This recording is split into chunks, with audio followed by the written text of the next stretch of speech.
When I first heard about what this episode's guest was doing for a podcast, it really took me back to my childhood.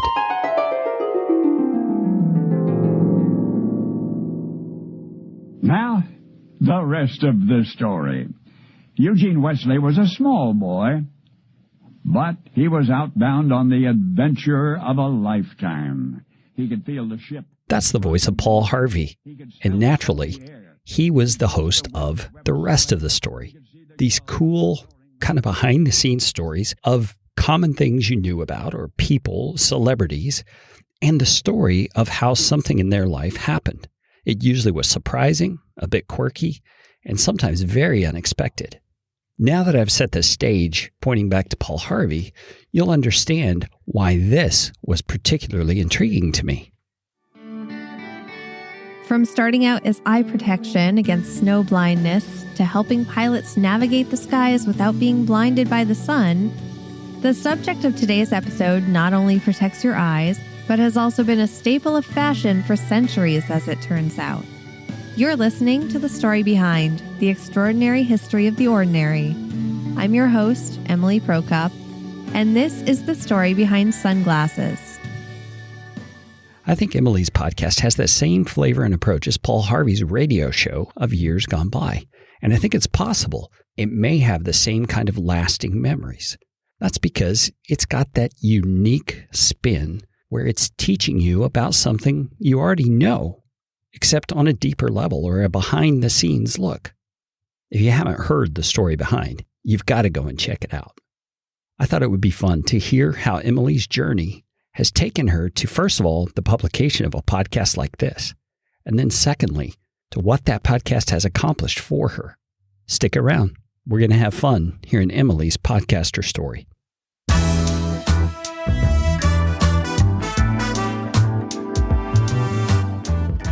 Way back in 2003-2004, an amazing new media technology was developed. It was audio content that could be directly delivered to anyone who subscribes to it. And they called it a podcast.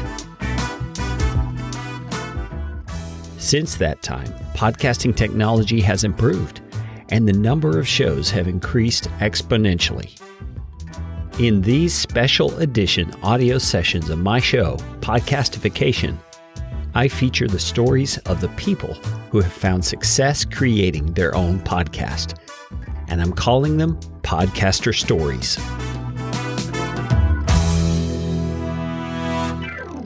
I was an only child, and we were a very music, media type family. We either had music going or we had the TV on all the time.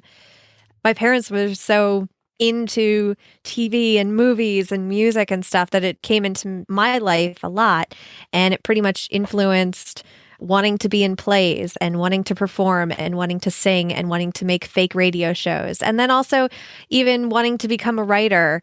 And it's so funny when I look back on my childhood and I think of all the things that I'm doing now that as a child I wanted to do. And I never realized that I would have the chance to do it in my 30s through podcasting, because in 1980s, podcasting was not a thing.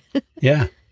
So you actually remember as a child thinking, I would like to be a broadcaster, or I would like to be a writer, or, some other creative endeavor like a singer. You remember thinking that as a child? Yeah. And I always felt bad that everybody seemed to have the same answer, no matter what grade they were asked that question of what do you want to be when you grow up? And I had a different answer every single time. It was so frustrating because nobody knew what to get me for Christmas. It's like, okay, we're going to get her a bike because maybe she wants to be a biker now. And, she was pretending to be a lawyer the other day. So do we get her steno pads? And so I was very hard to shop for, but it was more just when I look back on it, it was all about performing and communicating and finding a way to tell other people what I was thinking and what I was feeling. So what is it about the broadcast kind of medium, like singing, drama, you mentioned being in plays and things, and then eventually like broadcasting through podcasting? What is it about that draws you? What part of you does it stir? Naturally, I'm an introvert, and when I'm around people, I can get very drained. But there was something about going on stage and even being behind a microphone where it just feels like me and my voice and what I'm saying, and broadcasting it out, even through a play or even writing or even on social media. I didn't get that sort of connection with my audience the same way I get that with podcasting and doing the story behind and hearing people who've heard my voice, who've gone with me for the 2.5 years I've been doing this. And a lot can happen in 2.5 years. I have listeners who remember when I took a break to have my child, and they say to me now, "Oh, he just turned 2, right?" And being like, "I've never met you before in my entire life. This is so freaky." But as an introvert, I also hate all that small talk of, well, I am a mom and da da da da da. I want to get right into the meat. Okay, you already know my life story. Great. Let's have a really deep conversation that I would have with a very best friend who I've known for years. Do you think that ability to hear your own voice and be kind of alone with your own thoughts as you're creating an episode, does that help you to process what's going on? I know some people are verbal processors and they understand themselves better as they speak. Is that part of what it is for you? It is. That and writing, and the fact that my show is scripted means I actually have the time to sit down and work out what I want to say and how I want to say it and present it. And I think that's why I like performing and singing too, is because they put the words right in front of you.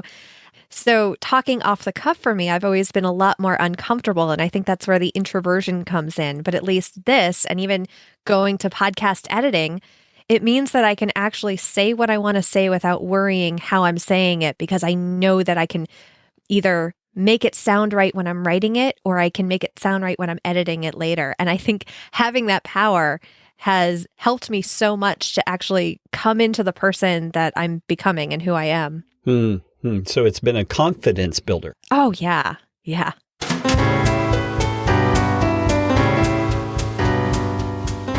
Emily just shared something pretty incredible for those of you who are a little uncomfortable with the whole idea of, having to say it right, having to get it right the first time. Did you notice what she does for her podcast? She scripts out her episodes. And if you listen to her podcast, it doesn't sound like she's reading a script. She's very natural. She's practiced it. And you can do the same thing. If it seems kind of intimidating to you to have to be on when you record a podcast episode, consider scripting. It may not be the optimal option for everyone, but for people like Emily, man, it's really a winner. What I hear most is people saying, "Oh, I hate the sound of my own voice. I hate feeling like I'm stumbling all over my words, that sort of thing." And they get focused too much on the potentially negative sides of speaking into a microphone. But for you, it sounds like it's the opposite. Well, I think because also listening to a lot of podcasts, the thoughts that I was having about my own voice, I never had about anybody else's voice when I listened to them. And I've listened to hundreds of different podcasts before. And never before have I thought, "Oh gosh, I have to turn this off. Her voice is just terrible."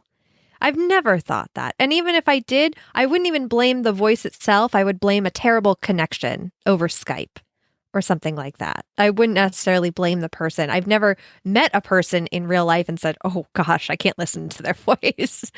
And I think knowing that I felt that way about other people, I realized when I would have these conversations to myself while I'm editing, "Oh, I can't listen to my own voice. Oh, I can't believe I did that. Oh, listen to those lip smacks. What am I doing with my mouth?" And I'm my worst critic. I don't hear or see or get emails from listeners who hear those things and say, "Well, I really love the content, but your lip smacks, honey. Stop everywhere." And I've never gotten that. And I think when I realized that I was my worst critic, I was like, "Oh, well, I can deal with me. I can just tell myself to be quiet for a little while." Well, that's good. You sound like a very self-aware person. I hope so. I try to be. Well, I think we definitely serve ourselves better when we do the work that it takes to understand ourselves better and be humble enough to listen to others who are close to us and can help us understand that. Yeah. And in podcasting, you trust the people who will tell you those things, because when some people meet you, they want to praise you and not necessarily suck up to you, but, give you a lot of compliments. But it's the one person who comes over and is like, I've been listening to you for years. You're fantastic. Maybe sometimes you get a little off track, but you bring it back. And trying not to focus on just that one negative thing they're saying and take it as a whole. I think those are the people that you want to have in your audience who trust you enough to say that to you.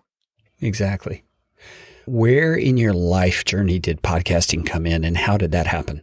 I think podcasting started when I first discovered podcasts, and that was in 2012. And I had just gone through a divorce, and I moved to an apartment, and I didn't have cable or television, but I did have my iPhone, and it had this new purple app on there that I had never used before called Podcasts. And again, I was broke, and I was very much looking at the phone being like, okay, well, let's see how much these podcast things are, because I need something to listen to while I'm unpacking. And I don't trust the radio because I'm going through a divorce. The last thing I want is Delilah on the radio, just making me all depressed and crying. So I turned on the podcast app and I found Good Job Brain, and I found the Story Song podcast. And all of a sudden I felt like, oh, this is wonderful. This is getting my mind out of a very dark place. And I'm finding people who are not necessarily helping me with the problem I'm looking to solve, which is my divorce and getting over it. But I'm finding people who are cultivating my love of learning and keeping my brain active. And so I listened to those for years and I loved them. And I would tell anybody about podcasts, like, these are the greatest things ever. No, you got to listen to the new music out. I'm like, why? So I can hear the same 40 songs on repeat? No, you don't understand. This information is free. It's right here. It's the stuff that you could Google while you're driving. It's just all right here. And my husband finally said, you talk about these all the time. Why aren't you making a podcast? Why aren't you doing this? And I thought, well, I have nothing to say. I just wanted to consume it. I just wanted all that information. And he said it for years. He said, why don't you start a podcast? Why don't you start a podcast? And he's a big tech guy. So he was also in bands. So he had microphones. And when I finally did want to start a podcast, we ended up using Rock Band mics and quickly moved on from those. But yeah, and I started when I finally had an idea with my friend. We had been listening to a lot of podcasts together and trading information and saying, oh, I heard on a podcast.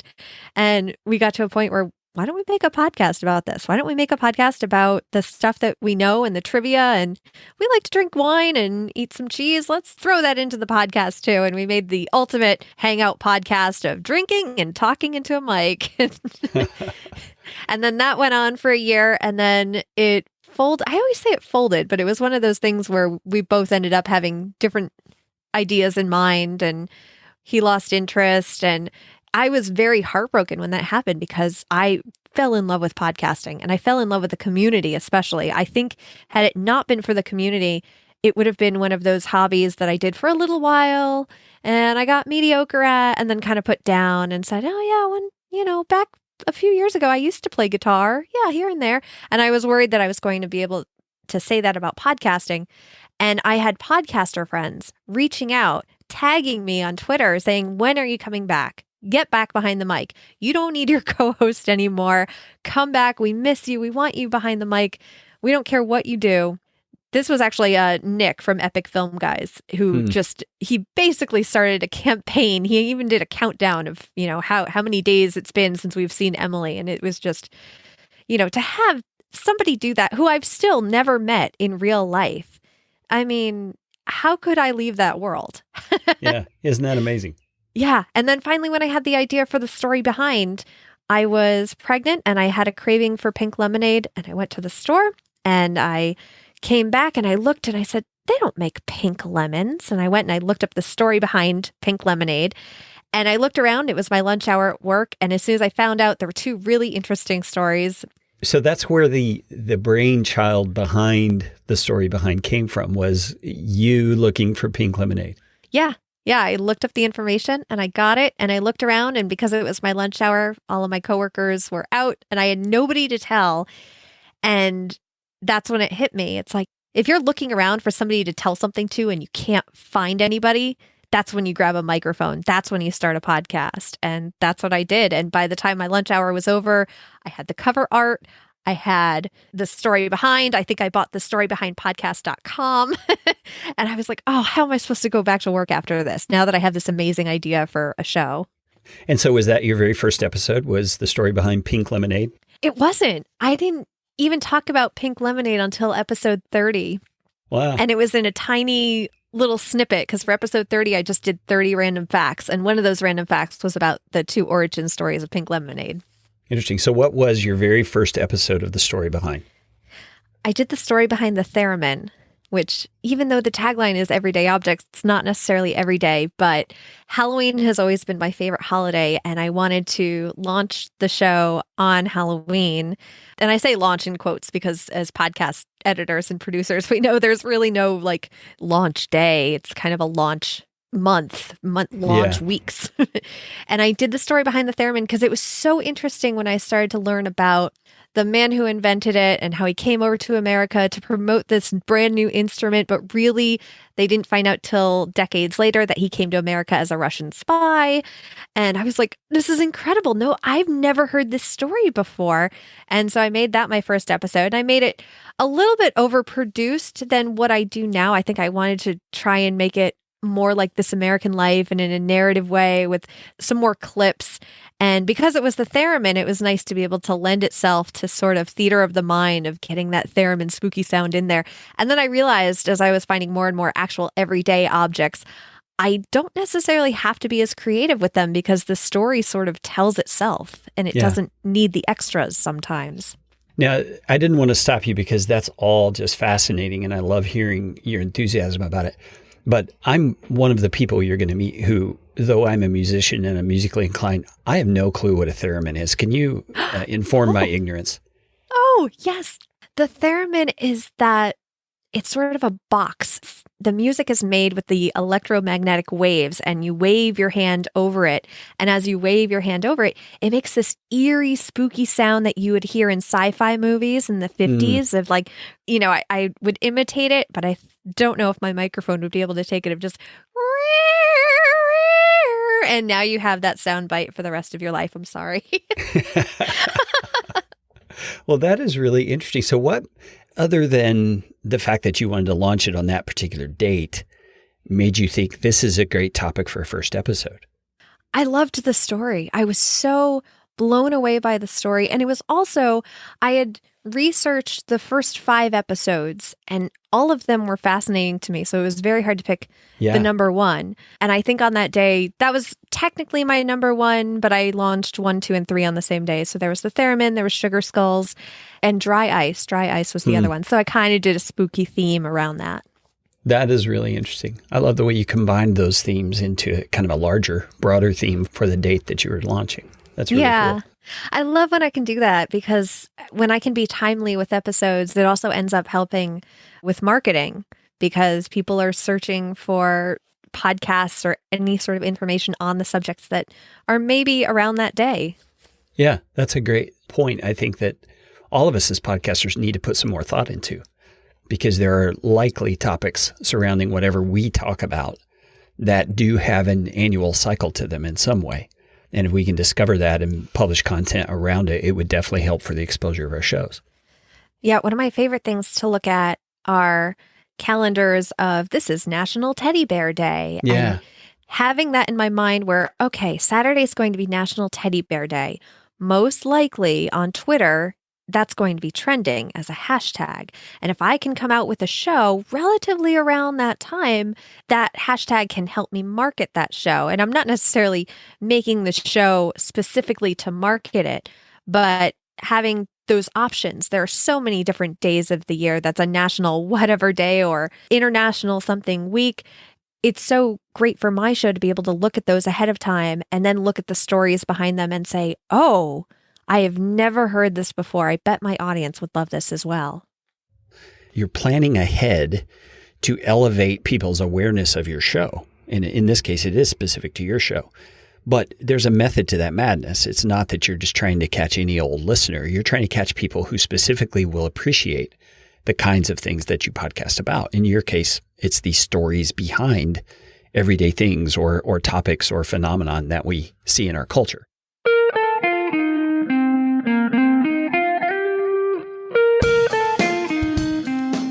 You know, that last 4 minutes is worth pausing and listening to again. Seriously, if you are looking to bring greater attention to your podcast for those who you know it's designed to serve, you need to be strategic about it. And Emily just dropped some incredible knowledge on us right there.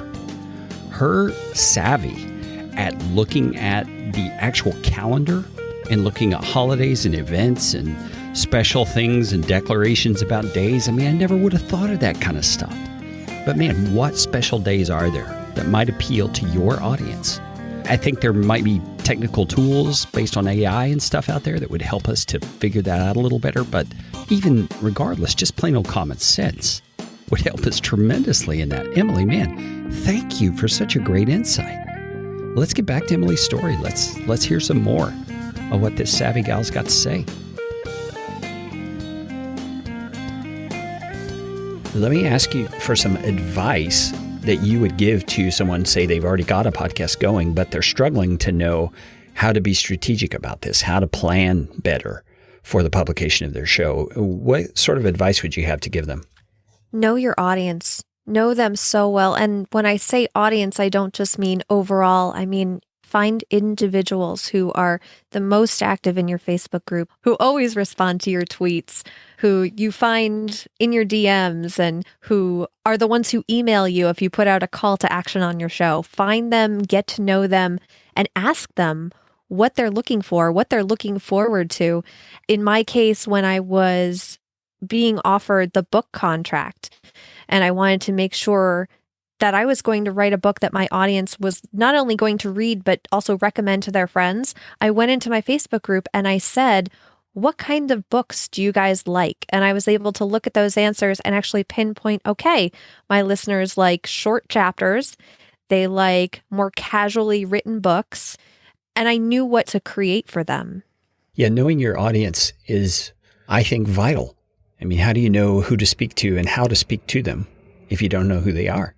You must be just naturally a very curious person, given that you've created a podcast about all these intriguing little things that I know we all ask the questions about from time to time. Would you say that's a fair statement? Yeah, I think I was always very curious, and it was something that as a kid, many people kind of try to steer you away from.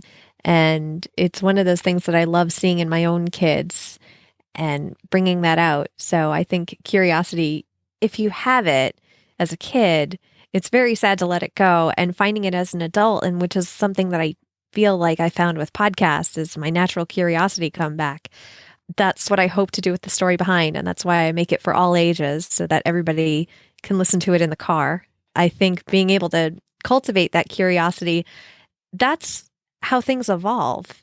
And that's something that I've learned from the story behind too, is nobody is just happy with the status quo when maybe there could be a better way of doing something or a more efficient way of doing something.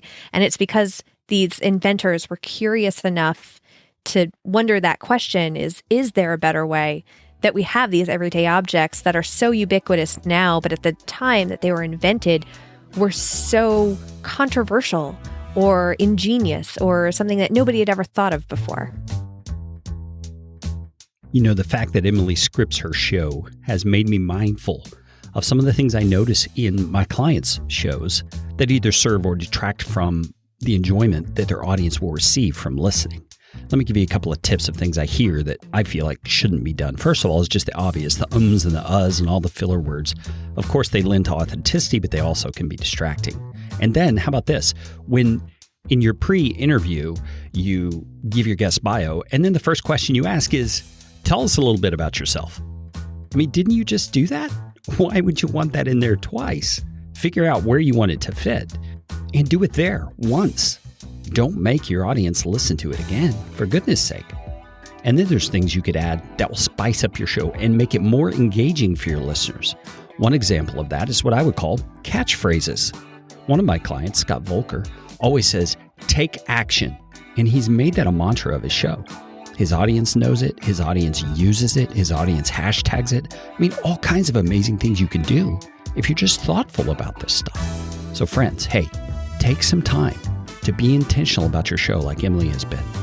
And if you need some help in strategizing that sort of stuff, That's what my company does. Strategy sessions are a great way to get a perspective from someone who sees a lot in the industry and can think outside the boundaries that are in your own mind about your own show. So reach out if you're interested. All right, let's dig back into Emily's podcaster story. Let's go back to the timeline on your podcasting career. You started that first podcast. What was the name of that show? That was Classy Little Podcast. Classy Little Podcast. And how long did you continue publishing that show? We almost made it a year. I was actually very annoyed that we got to episode 49 because you kind of want, at least if I'm going to stop, I should have gotten my co-host back for just one more just to make it an even 50. But I came back for my 50th episode after a few months of hiatus, and I said, all right, I'm back. There's a reason we're not doing this wine and cheese podcast anymore. I'm pregnant. So a lot of the cheeses I can't have, and I definitely can't have the wine anymore. And I came back and I let them know about the new podcast, which was important for me. And I still have audience members that kind of break my heart when they're like, I'm still subscribed to the Classy Little Podcast, just hoping it comes back one day. Oh, yeah. And I know their pain. I know their pain because one of the first podcasts I listened to, the Story Song podcast, they went on a 5-year hiatus and I was heartbroken because they never really had an ending episode. And then this past November, they came back after 5 years. And I was like, oh, okay, you can have hope in podcasts that they will come back. There is no final, the show is never coming back. Yeah. Well, that definitely gives me hope. I have a podcast, my very first one that I started. That's been well over a year since I've published an episode, and I never did a goodbye episode either. I just haven't had time. And it's one of those things I hope that my life is going to arrange itself in such a way as different things fall into place that I can get back to it because it's still something I feel very passionately about. So thank you for that. That's very hope-inducing. Isn't it? When they came back after 5 years and they started posting on their Facebook page, and I was seeing that on Facebook because Facebook must have seen that, you've checked this page a lot to see if these people were coming back. They finally posted something. I was floored because that's how attached people get to podcasts that they love. All right, you're going away for 5 years. I will wait for you. Which is a great testimony to the power of building community through a podcast. Oh, I mean, that is really amazing. So Classy Little Podcast almost hit a year. And by the way, you mentioned you would have loved to have gotten to episode 50. Given your curious nature, there's a very interesting episode of Choiceology, which is a podcast that Charles Schwab puts out. But it's about why we prefer round numbers like that and what is it in us that causes us to be curious about that. You would probably love that show anyway. I would. Thank you. They talk a lot about why we do this and why are people interested in that. And it's a lot of data and research, but it's done very well. And that particular episode just reminded me of what you were saying. So you should check that out. Oh, I love that. Thank you. Yeah. Anyway, Classy Little Podcast went on for a year, almost a year. And then where did you go from there? From there, I had sort of the breakup with my co-host, as I call it. And it was nothing romantic. It was just, we realized that we were going in different directions. And I was taking podcasting really seriously, probably more serious than a hobby should have been taken. And it makes a lot of sense why now that's all I do is podcasting, is because I was just getting that into my life, into my bloodstream, just eat, sleep, and breathe podcasting or podcasts or podcast listening. And it all became just a big mix of, okay, Emily is all about podcasting. She's also a mom and she also works full time doing this, and this. But really, if you talk to Emily, most likely every other word out of her mouth will be podcast or something about podcasts. That's very interesting. So unpack that statement for me. You said that you were taking it a little more seriously than a hobby probably should have been taken. And I guess what I'm curious about is, are you implying there were some lessons learned there, some things you discovered about keeping balance? Just because you can survive on 3 hours of sleep does not mean you should. That was one of the first signs that I was taking it much more seriously than a hobby. With my podcast, if I wasn't editing and tweaking, I was talking to other podcasters, or I was listening to podcasts about podcasting, or I was watching the live shows. Oh my goodness, if I could see a live podcast about podcasting, I was there and in the chat room, to the point where I think at one point Ray Ortega's like, Emily is just the fourth host who lives in the chat room over there That's at Podcasters Roundtable. Yeah. And I love that. And I would take those compliments and run with it and be like, yes, this is where I'm supposed to be. These are my people. I podcast all the time. Well, that's good. And I think there's a lot of lessons to be learned there because, we all can get out of balance, especially when we're getting engaged with a new thing. It's interesting to hear the after the experience wisdom that comes out from people like yourself. So thank you for sharing that. So after Classy Little Podcast, you're talking about podcasts all the time. Where did you go from there when it came to podcasting? After those 3 months of kind of the breakup period and then having Pink Lemonade that one day and deciding to start a new podcast, then I dove headfirst into the story behind, which was my own podcast. I didn't have a co-host. Everything had to be decided by me, which was nice in a way. I didn't feel like I had to run anything by anybody else. Being around other podcasters and listening to all those podcasts about podcasting, it was like I could take all that information, put it into my head, spin it around and see which I feel applies to me and what I want for my show the best. And just that whole show, when I look at it, there are so many different elements that I had to decide on and put together that I don't even think about now. It's just sort of, oh, there's the story behind. It's a whole collective of a thing. And it's not just mine, it's my audience's. And it's also the people who I've had on the show as guest voices. It's all of their show. And sometimes it can be a little overwhelming because when it's essentially just a podcast that's researched and scripted and narrated and edited and published by me, it can feel very daunting that all these other people are waiting for it and expecting it.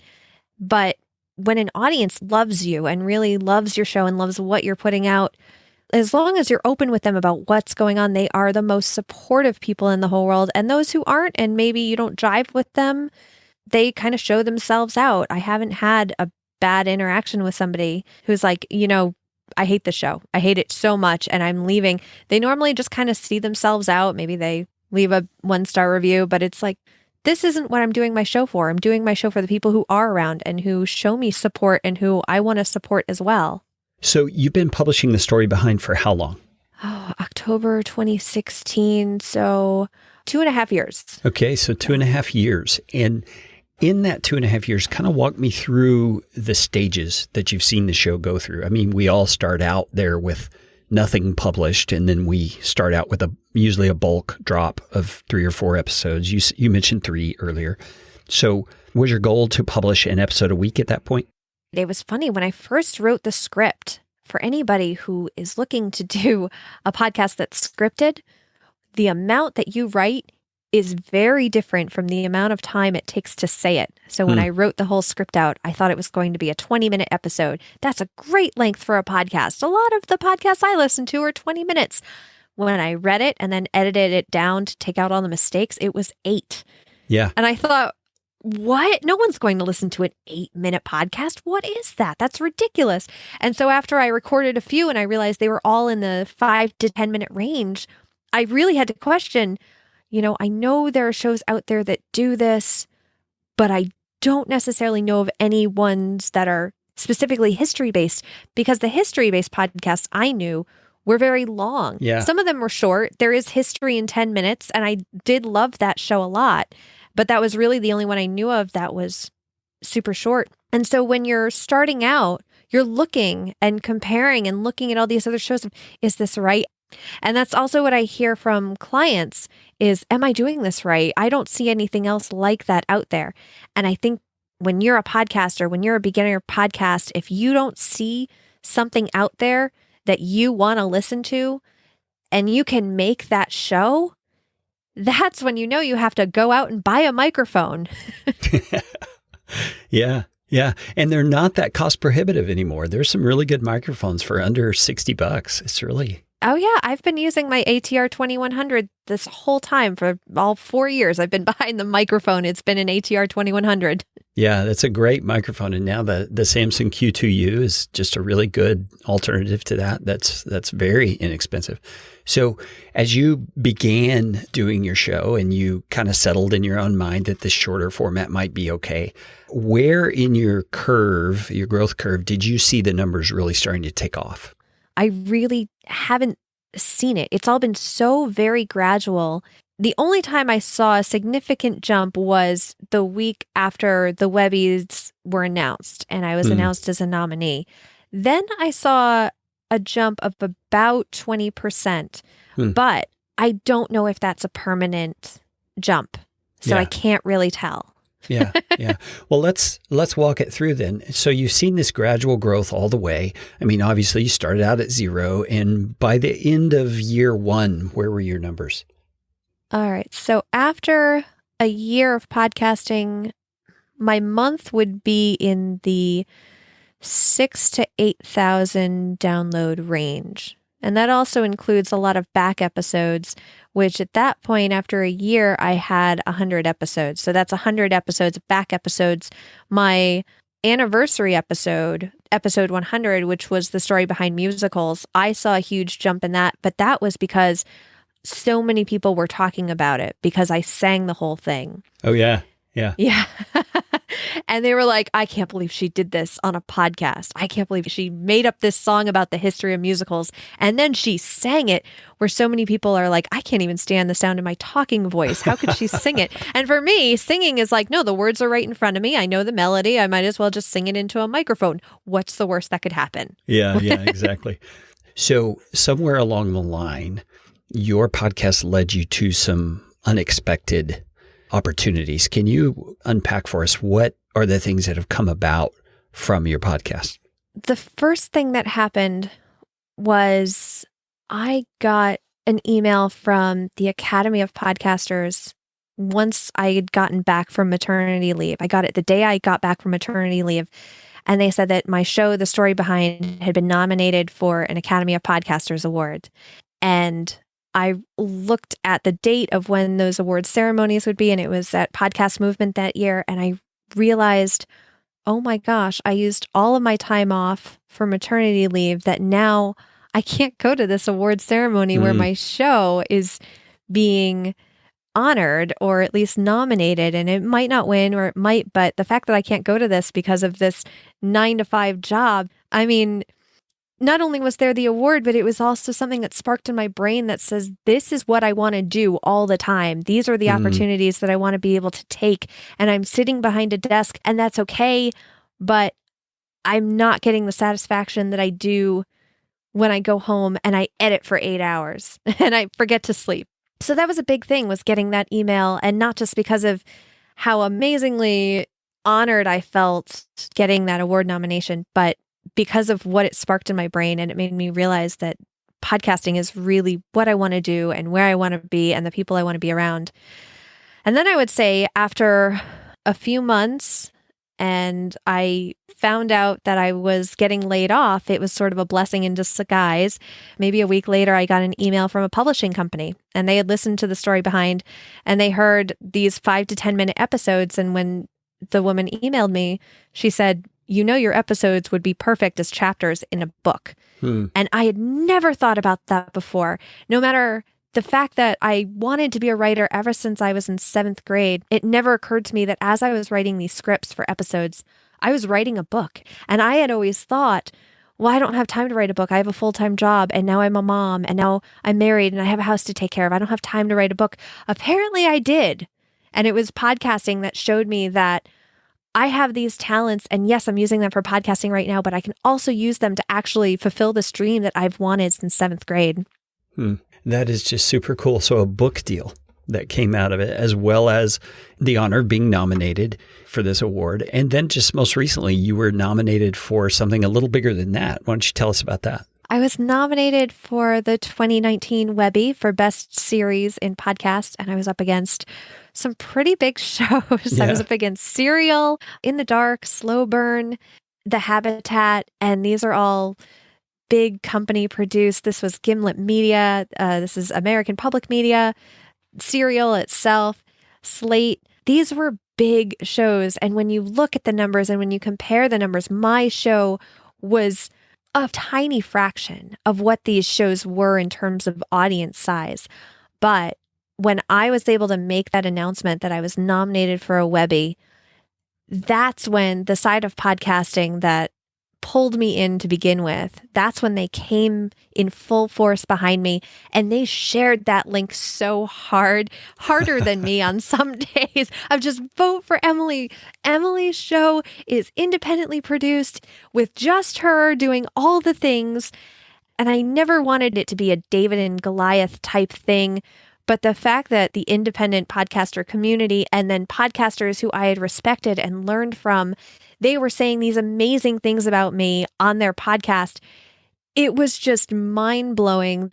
It's so funny to just realize that, oh, man, they're saying all these great things about me, but they might not realize that 5 minutes ago, I had my hand in a dirty diaper and I am disgusting. And, like you want to bring that humanity back to people and be like, yeah, I'm up against these shows, but I'm also just a normal person. I think that's why people love independent podcasters so much too, is because we don't overproduce ourselves. We don't have a team to make us look great, and people fall in love with our flaws. Yeah, which is part of the appeal. You're just like me. You're not someone who is this model that's unattainable, or this example that I have no hope of ever attaining. It's hope. It really does provide hope. Yeah. And those were the podcasts that I listened to start off too. They were people doing what they wanted to do for fun, but they meant the world to me because they brought me through this very dark time in my life that people who were in my life and I was seeing every day, they couldn't reach me in the way that podcasts could. This is also an interesting turn of events that podcasting as a medium and as an industry that's growing has actually provided you a means of making a living as well. Yeah. I found out very early on that I was one of those rare unicorns in the podcasting Facebook groups who loved editing, and people would complain. And all of a sudden I'd be in the comments of, wait, what are you guys talking about? I love this. And I found out quickly that there was a niche for that. And I first started out writing show notes because I was like, wait, you're going to pay me to listen to your show and just type up whatever you're saying? Yeah. Oh, yeah, this is great. Yeah, exactly. And then it turned into talking with other podcast editors, John Buchanan, you, Steve Stewart, and finding out that this is a way that I could make a living doing what I love, which I love listening to podcasts and learning from them. And I ended up taking Steve Stewart's course. He does a course every few months about podcast editing for others. And I took his first one, and he was able to sort of start me off. And he gave me the business information that I was really worried about the most. And at that time, that was the same time that I said layoffs were coming. I knew layoffs were coming. And my options were, okay, I'm taking this course with Steve Stewart. What do I want to do with this? What have I invested money into for me to go out and possibly look for another job? No, I'm putting this money toward my own learning. And this is the community I love. And if I got to wake up every day and go online and talk to my friends and somehow get paid for it at the same time, that's living the dream. Yeah. And that really is cool, because now you have a different life. I'm assuming you don't have someone else giving you an 8 to 5 schedule you've got to follow. You don't have expected deadlines for projects. I mean, you get to be in charge of all of that. I do. And it's also very scary because you realize when you start a business that all those systems and all that trust you put into other people and people above you is now gone. And yes, it's freedom, but if you've never been on your own before, you've never sort of directed yourself, it can be very scary. And I think that's another thing going back to podcasting was when I started my solo show, again, it was just me. I had people I could look up to, and I had many people I could ask questions to. And when I realized that I can still go to people who, quote unquote, are my competition and ask them a question, and they're going to help me. And that's amazing. And I love to be able to return the favor to people as well. I absolutely agree with you. There is something about having to be your own boss and push yourself forward that, I don't know, to me, it's a stage of growth that we all need. And becoming an entrepreneur forces you to move into that stage of growth. And thankfully, that podcasting is the avenue that got you there. Yeah. I don't know of any other hobby or activity that would have led me to becoming my own boss the way podcasting gave me the courage and ability to do so. It's almost like you stumble into it through something you love so much you can't imagine that it's going to be even possible.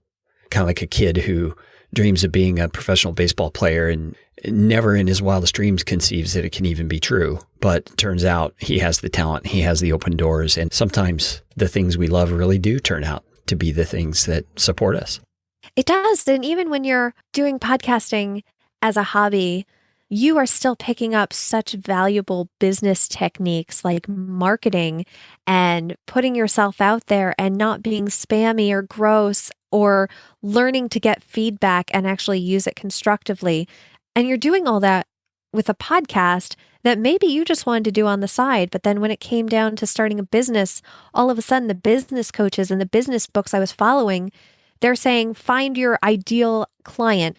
And I'm thinking, oh my gosh, I've already done this with podcasting, trying to find my ideal listener.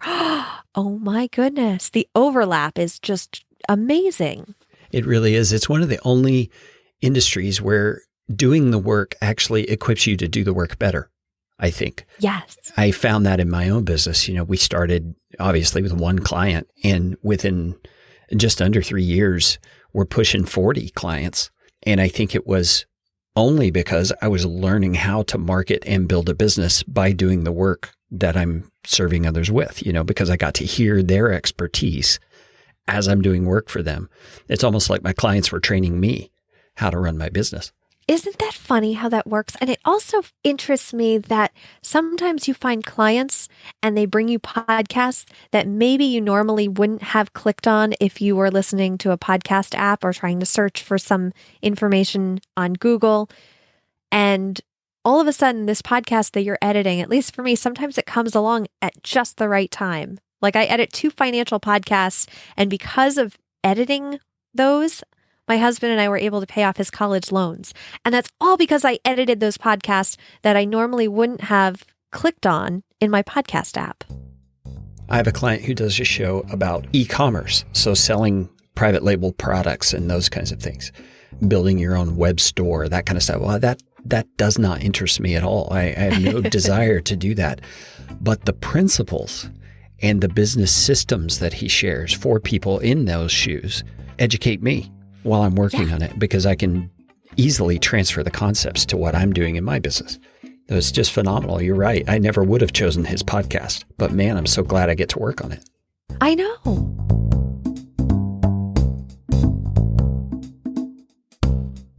Well, I hope you don't mind Emily and I going down that podcast editor's rabbit hole there for just a little bit. It's a common experience we shared. And I feel like the things she shared about learning from episodes, even though it's not something you would pick yourself, and the podcasting community and the support you find as a podcaster, man, those were just too good not to share. So we're going to move into a section where I ask Emily for her tips for anyone who's looking to start a podcast and for those who are already rolling and perhaps are a little discouraged. You don't want to miss this. Emily has got some great insights, not just from her own experience, but also from working with clients over the years.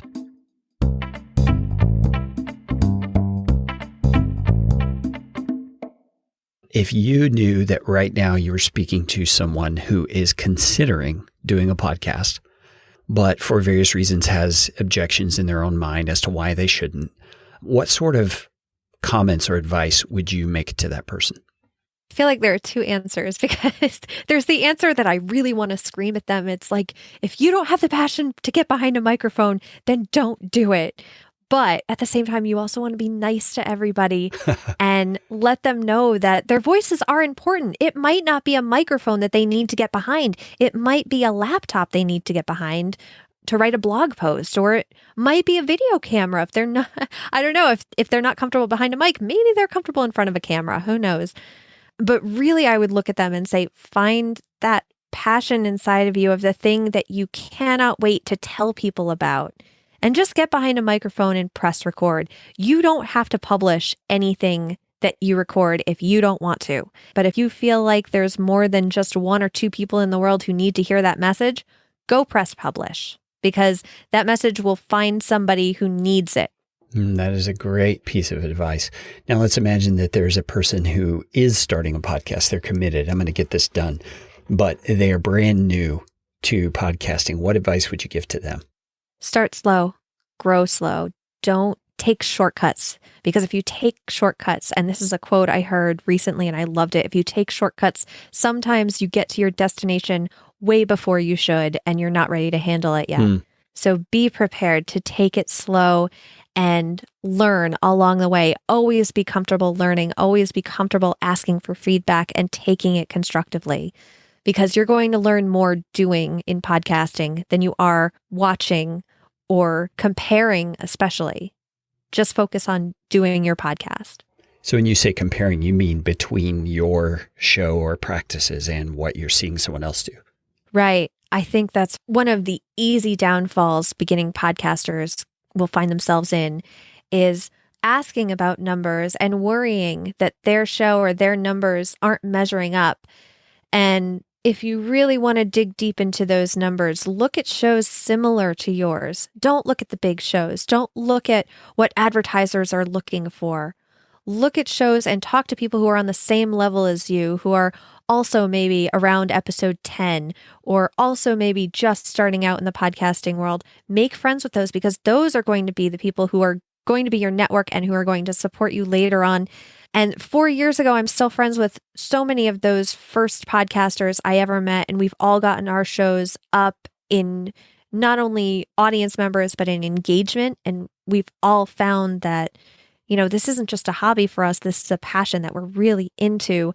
And a lot of times you don't see that in other people that you interact with. You don't necessarily see their passion for things, but with podcasters, it's something that's so easy to point out. That is a very good observation. I appreciate you sharing that. So, Emily, you have a unique perspective about podcasting because you work in the industry, because you work behind the scenes doing editing and all of those kinds of things. So what are some of the things you enjoy being able to say to people as maybe a warning or a caution or maybe a revelation of something they need to know that they don't know when someone is talking about starting a podcast? They're probably overthinking 80% of what they're worried about and not focusing enough on the 20% of what they actually need for a podcast, which is content. Many people overthink the hosting company, the microphone, the cover art. I mean, those are all important, but those are all things that can be worked on as the show evolves. What you need to actually start that show is knowing what you're going to talk about. Man, that's just a mic drop. That's like I know. I'm like, do I go on? I don't really have anything else to follow that up with. Yeah, that's like the golden moment of this conversation of advice, because it is just so spot on. You know, you see those little GIFs people put in with the guy pointing up going, this, you know, that's how I feel right now. I can't add to that. That is the thing that I would want people to hear. That's wonderful.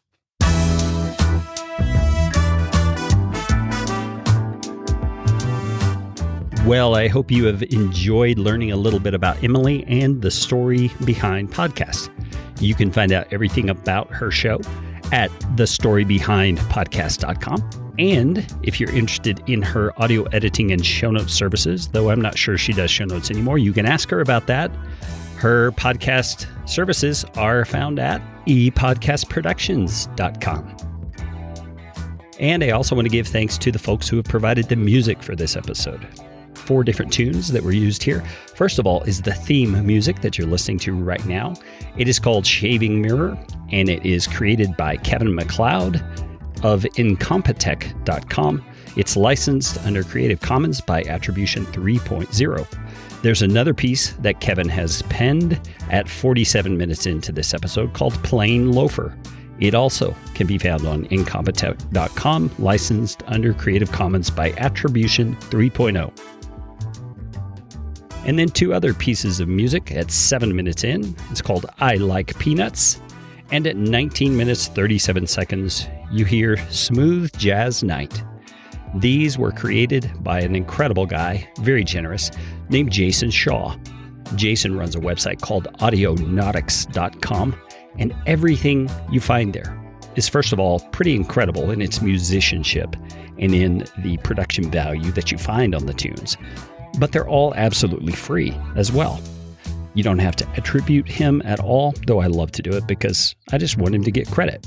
But you can go and check out his music there at audionautics.com. Hey, thanks so much for listening to this podcaster story. I hope you learned from this episode a ton to help you get a podcast started, keep yours going, or to make it better. Man, that piece about knowing your audience and focusing on content was worth its weight in gold. Hey, God bless you, and thanks so much for listening.